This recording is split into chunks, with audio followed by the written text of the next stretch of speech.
Gagata ako ng malalaking shell na saang daw ito tawag dito.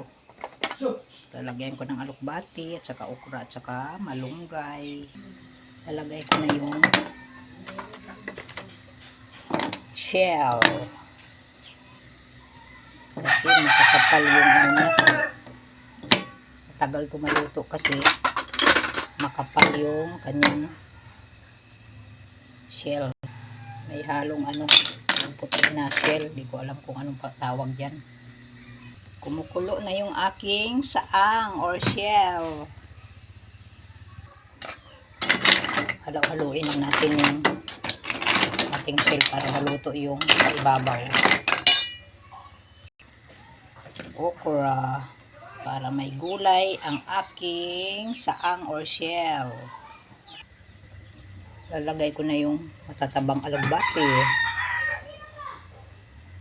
para may gulay ang aking ginataang shell.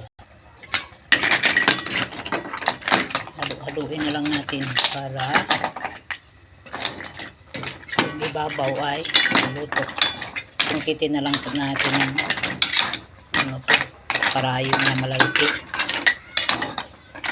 or para makuha yung laman niya. Nilagay ko na yung aking malunggay.